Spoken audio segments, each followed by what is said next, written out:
The bottle of Rioja shattered against the tiled floor of the Barcelona apartment, red wine splattering like fresh wounds across the white walls, and Journey's laugh turned into a gasp as the shards bit into her bare foot. "Shit, Finley, why'd you do that?" she yelped, but there was no anger in her voice, just the wild, reckless edge of too many glasses chasing away the ghosts of their separate lives back in California. Finley, her cheeks flushed from the alcohol and something deeper, something forbidden, grabbed Journey's arm and pulled her close, their breaths mingling in the humid Spanish night air filtering through the open balcony doors. "Because I can't pretend anymore," Finley whispered, her voice cracking like thunder over the Mediterranean, and in that moment, as their lips crashed together messy and desperate, the world they'd both sworn to keep straight as a San Francisco sidewalk tilted on its axis. It had started innocently enough, or at least that's what Journey told herself in the weeks leading up to that night. They were both Americans adrift in Barcelona, chasing dreams that felt as elusive as the city's narrow Gothic alleys. Journey, 28, with her sun-kissed skin from years of surfing in Santa Cruz and a cascade of curly dark hair that she never quite tamed, had come to Spain on a whim after her latest breakup with a guy who'd promised forever but delivered only excuses. She was a freelance photographer, the kind who captured the raw pulse of street life, vendors hawking paella in La Boqueria, old men playing dominoes in the shadow of Gaudi's Sagrada Familia. Barcelona was her reset button, a place to drown out the echo of her ex's voice calling her, too intense for love. Finley was different, or so Journey thought at first. At 27, Finley embodied that polished Bay Area vibe, sharp bob haircut dyed a defiant auburn, green eyes that could pin you like a courtroom witness, and a wardrobe of tailored blazers over band tees from her days interning at a San Francisco indie label. She'd fled here after burning out on a tech startup job that chewed up her soul, endless pitches, equity dreams that evaporated like fog over the bay. "I need color," she told her therapist back home, "not another grayscale spreadsheet." So she enrolled in a pottery workshop in El Ravo, throwing clay on wheels that spun like her unresolved questions about who she really was. Finley swore she was straight, had the ex-boyfriends to prove it, nice guys from Palo Alto wine tastings, all safe and scripted. But late at night, scrolling through her phone in her tiny Airbnb, she'd linger on photos of women artists, their hands caked in clay, and wonder why her pulse quickened. They met at a tapas bar off La Rambla, the kind of place where the air hung heavy with garlic and sangria, and tourists mingled with locals like oil and water. Journey was nursing a vermouth, sketching faces in her notebook, when Finley slid onto the stool next to her, clay still flecked on her knuckles. "Mind if I borrow that?" Finley asked, nodding at the pencil. Journey handed it over without a second thought, watching as Finley doodled a lopsided vase on the napkin, crude but alive, like it might sprout legs and dance. "Potter by trade now," Finley said with a grin that crinkled her eyes. "You?" "Chasing light," Journey replied, flipping her notebook to show a photo on her phone, a flamenco dancer mid-twirl, skirt flaring like fire against the blue dusk. Finley's gaze lingered, not on the image, but on Journey's fingers wrapped around the phone, calloused from shutter clicks. They talked for hours, about the ache of leaving home, the thrill of getting lost in the Barrigotic's labyrinth, how Barcelona felt like a lover who whispered secrets in a language you half understood. By closing time, they'd exchange numbers, promising to link up for a market run. Journey walked home through the drizzle, her heart lighter than it had been in months, telling herself it was just friendship. Finley, back in her apartment, stared at the ceiling fan whirring like a guilty conscience, and deleted a text to her ex before it could send. The weeks blurred into a rhythm as effortless as the Mediterranean's tide. They'd meet at dawn on the beach in Barceloneta, toes digging into the sand while sipping cortados from a thermos, watching fishermen haul in the night's catch. Journey would snap photos of Finley ankle-deep in the surf, her laughter carrying over the waves, and Finley would tease her about turning everything into art. "You're like that guy in the Hemingway book," Finley said one morning, seeing poetry in a goddamn sardine. Journey splashed her, water sparkling in the rising sun, and for a heartbeat, their eyes locked in a way that felt electric, dangerous. But they pulled back, every time, talking instead about safer things, the ache of missing In-N-Out burgers, the weird comfort of hearing English in a sea of Catalan. Yet the pull grew, insidious as the summer heat seeping into the stone streets. One evening, after a day hiking up to Park Güell, where the mosaics gleamed like shattered dreams, they collapsed onto a bench overlooking the city sprawl. The sun dipped low, painting the skyline in hues of terracotta and gold, and Journey leaned her head on Finley's shoulder, exhausted and content. "This place," she murmured, "it's healing something in me." Finley's arm slipped around her waist, a casual drape that lingered too long, her thumb tracing idle circles on Journey's hip. "Yeah," Finley said softly, her voice thick. "Me too. But what if it's not the place? What if it's us?" The words hung there, unspoken fears bubbling beneath. Journey sat up, heart hammering, and changed the subject to the churros they'd buy on the way down. That night, alone in her bed, Journey replayed the moment, her body humming with a confusion she couldn't name. Finley, meanwhile, punched her pillow, whispering to the empty room, "I'm straight, damn it. This is just the wine talking." The betrayal, or what felt like it, crept in slowly, masked as coincidence. They'd planned a girls' night in Finley's apartment, a bottle of that Rioja to toast their month in Spain, maybe binge some episodes of that queer indie series they'd both pretended not to love. Journey arrived with a bag of patatas bravas from the corner stall, her hair still damp from a sudden downpour. Finley opened the door in cut-off shorts and a tank top, looking every bit the California girl gone rogue, and pulled her into a hug that pressed too close, too warm. They ate cross-legged on the rug, the TV flickering forgotten in the background, the wine flowing like confessions. It was the third glass when the dam cracked. Journey, emboldened by the buzz, set her glass down and fixed Finley with a stare. "Tell me the truth," she said, voice low. "Why do you look at me like that? Like I'm a puzzle you want to solve with your hands." Finley's face paled, then flushed, her green eyes darting to the balcony where rain pattered like impatient fingers. I mean, I'm not." She trailed off, grabbing the bottle instead, pouring sloppily until it overflowed. "Journey, I swore I was straight. My whole life, that's the story. Boyfriends, dates, the whole script. But you. God, you make me question everything." The room spun, or maybe it was the wine, but Journey felt it then, the spark igniting into flame. She crawled across the rug, cupping Finley's face, and kissed her.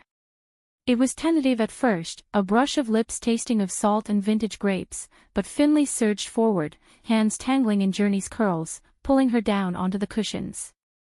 They moved like they'd been starving, clothes shedding in a tangle, bodies discovering rhythms neither had mapped before. It wasn't about lust, it was revelation, a shattering of walls built from societal shoulds and self-doubt. Afterward, tangled in sheets that smelled of lavender from the market, Journey traced the freckles on Finley's collarbone and whispered, "Nothing stayed the same tonight, did it?" Finley, tears streaking her cheeks, shook her head. "No. And I'm terrified." But dawn brought clarity, or at least the illusion of it. They woke to sunlight slicing through the blinds, coffee brewing on the stove, and an awkward dance of avoidance. Finley insisted it was a one-off, the alcohol's fault, her straightness reaffirmed by the light of day. "We're friends, Journey. Best friends. Let's not ruin that."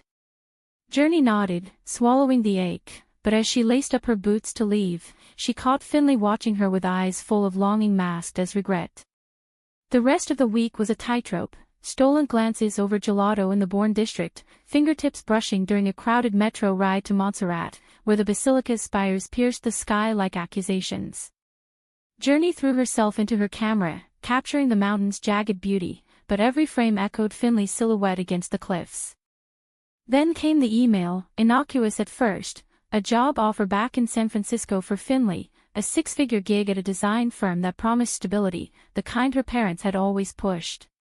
"It's a sign," she told Journey over paella at a seaside spot, her fork pushing rice around the plate.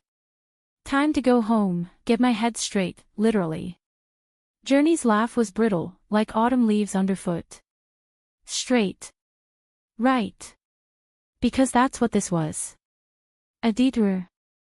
Finley's hand trembled as she reached across the table, squeezing Journey's. I care about you. More than anyone. But I'm not. I can't be what you need. The lie hung between them, heavier than the humid air, and Journey felt the first crack of betrayal, not in Finley's words, but in the fear that choked them. She wanted to scream that love wasn't a label, that what they'd shared on that rain-soaked night was realer than any ex-boyfriend's promise. Instead, she smiled, raised her glass. To detours, then. And straight paths home. But as Finley walked her to the door that night, their goodbye hug lingered, bodies remembering what minds denied. Journey lay awake in her own apartment, the city's church bells tolling midnight, and wondered if betrayal was the act itself or the silence that followed. The betrayal deepened not in a single blow, but in the slow bleed of omissions, like ink seeping through paper. 2 weeks after the email, Finley started vanishing into her pottery studio for longer stretches, emerging with hands raw from the wheel and eyes distant as the horizon. Journey filled the voids with solo wanderings, hiking the serpentine paths of Tibidabo, where the amusement park's Ferris wheel creaked like forgotten laughter, or losing hours in the Picasso Museum, tracing the artist's evolution from blue period despair to vibrant reinvention.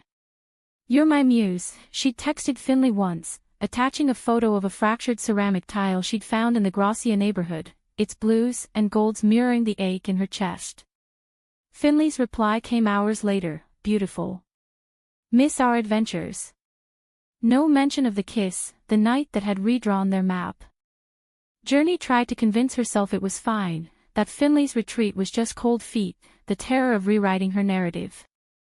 Back home, her friends had joked about her serial monogamy with dudes, but here, in Spain's embrace, she'd glimpsed something truer, a love that didn't demand performance, just presence. Yet doubt gnawed, amplified by late-night scrolls through Finley's Instagram, a story of her at a bar with a group of expats, a guy with a man bun leaning too close, his arms slung casual over her chair.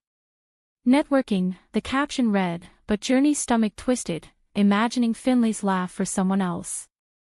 The confrontation brewed during a weekend trip to the Costa Brava, where they'd rented a crumbling stone cottage overlooking the sea's turquoise rage. It was meant to be a reset, swims in hidden coves, bonfires crackling with driftwood, stories swapped under star-pricked skies.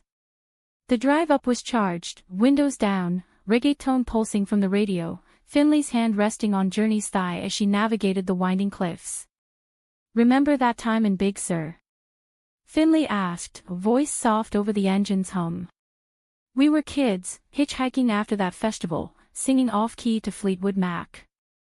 Journey grinned, the memory a balm, 2 17-year-olds with backpacks and boundless hope, before life layered on its cynicisms. You dared me to jump the tide pools. I did, and you followed, screaming like a banshee. Their laughter wove through the salt air, a fragile bridge over the chasm between them. But by the second night, as waves crashed like accusations below the cottage, the bridge buckled. They'd hiked to a secluded beach at dawn, shedding clothes to plunge into the chill foam, bodies slick and alive. Emerging, towels wrapped like secrets, Journey pulled Finley down onto the sand, kissing her with the urgency of unspoken pleas. This is us, she murmured against Finley's neck, tasting salt and skin. Not a phase, not a mistake. Finley stiffened, then melted, her hands roaming with a hunger that belied her words. Journey. I want this. I do. But what if I break your heart? What if I'm not enough? They made love there on the beach, the sun climbing witness to their tangle of limbs and whispers, a symphony of gasps and the sea's roar. It was tender, exploratory, fingers mapping scars from childhood falls, lips tracing the curve of collarbones, eyes locking in silent vows. No rush, no performance, just two souls shedding armor under the vast Catalan sky. Afterward, wrapped in each other's arms, Finley confessed fragments, the pressure from her family, the engineer father who'd called her daddy's girl since birth, the mother who'd beamed at every boy she brought home. They see me as their straight-A success story. If I change that. She trailed off, burying her face in Journey's hair. Journey held her tighter, heart swelling with a fierce protectiveness. Love isn't a report card, Finn. It's this, the mess, the fear, the fire. We'll face it together. For a moment, Finley believed her, nodding into the curve of Journey's shoulder. But as they drove back to Barcelona that evening, the radio droning traffic reports, Finley's phone buzzed with a call from home. She answered on speaker by habit, and Journey heard the voice, her ex, Mark, all polished concern. "Hey, babe. Saw your post about the job. We should grab coffee when you're back. Clear the air."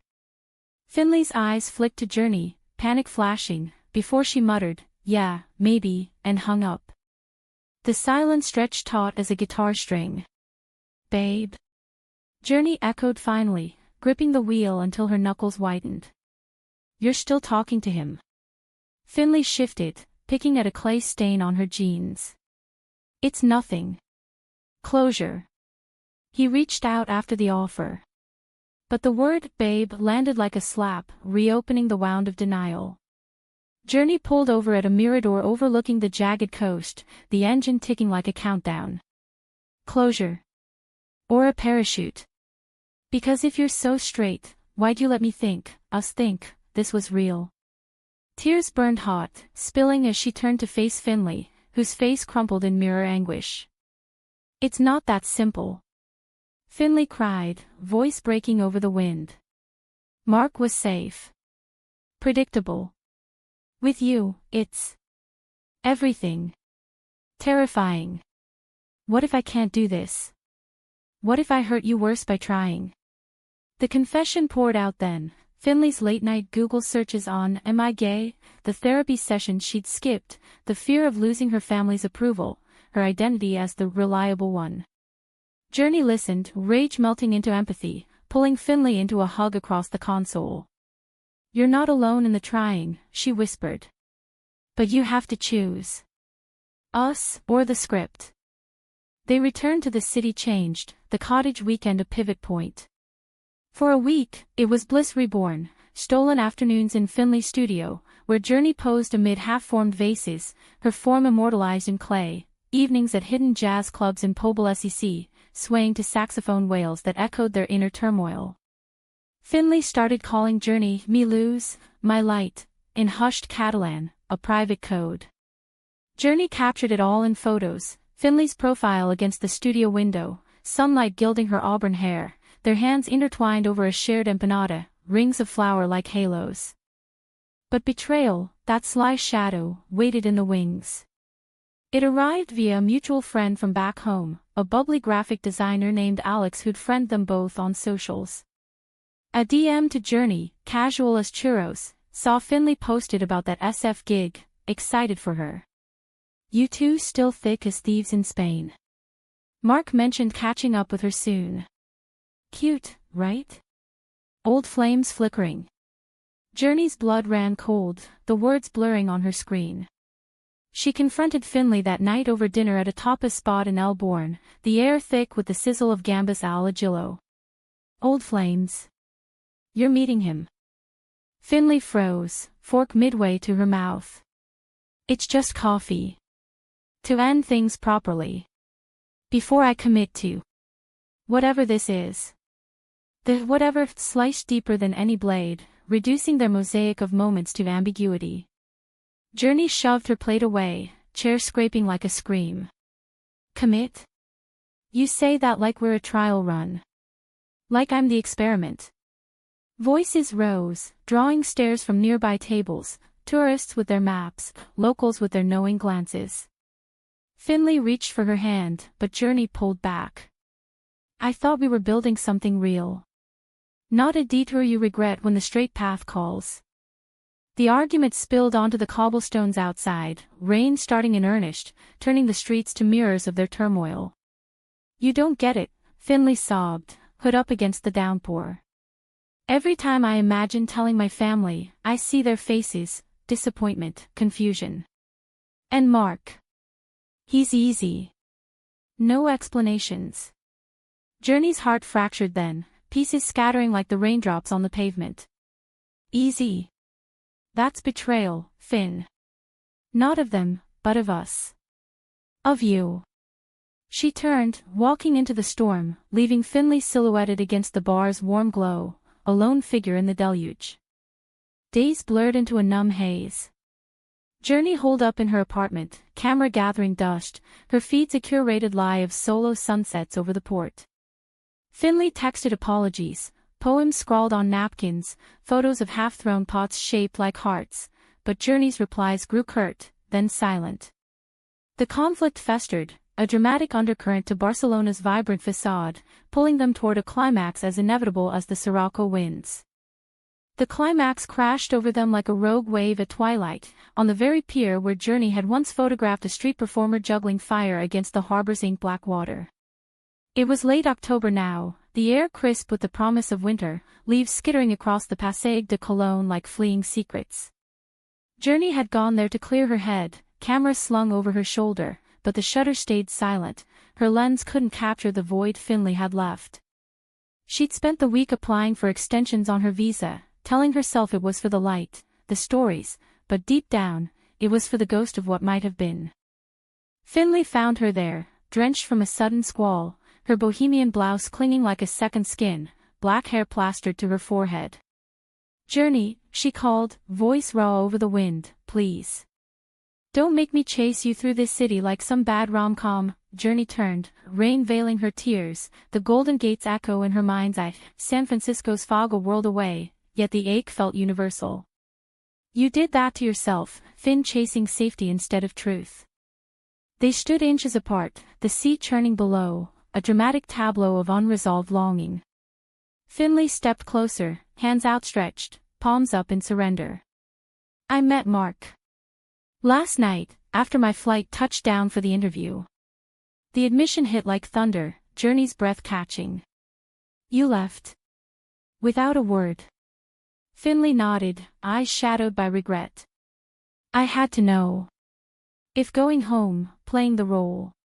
If it felt right." Journey's laugh was bitter, waves mirroring its crash. "And did it?" Coffee and closure, straight as an arrow. Finley closed the gap, rain mingling with the salt on their lips as she cupped Journey's face. "No. It felt like dying. He talked about us, you and me, Finn, like old times, and all I saw was you. Your laugh in the surf, your hands in my clay, the way you make the world brighter just by seeing it." Her voice broke, a sob escaping. "I told him everything. About us, about this pole I can't deny." He walked away, hurt but honest. "And I realized. I'm done running."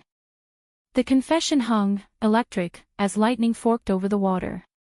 Journey searched her eyes, those green depths that had first hooked her in the tapas bar, and saw not fear, but resolve. "But your family. The script?" Finley pulled a crumpled letter from her pocket, ink smudged by rain, words to her parents, raw and unfiltered, admitting her love for Journey, her queerness not a phase but a facet. "They're not here. You are. And if they can't see me, the real me, that's their loss."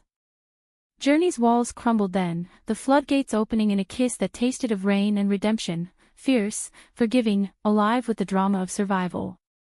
They clung together as the storm raged, bodies swaying like reeds, the pier's lamps flickering halos around them.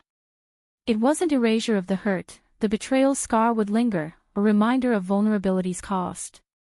But in that embrace, emotion wove them tighter, the romance of second chances, the humanism of choosing authenticity over approval.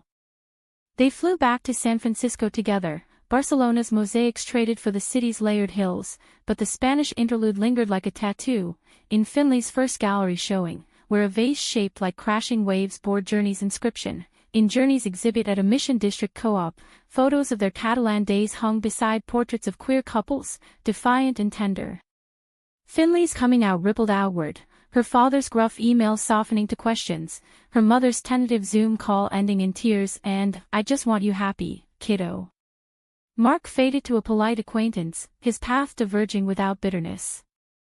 Months later, on a foggy pier much like Barcelona's, Alcatraz a shadowy sentinel, they stood hand in hand, rings glinting simple and silver. Nothing stayed the same that night, Journey murmured, echoing their first dawn, but everything got better. Finley leaned in, forehead to forehead, the bays mist a gentle veil. To detours, she whispered, and the lights that guide us home. In the end, their story wasn't tragedy or unalloyed triumph, but a humanistic mosaic, fractured yet beautiful, proof that love, in all its dramatic twists, demands courage to claim. And in the American sprawl of second chances, they built it, one honest step at a time.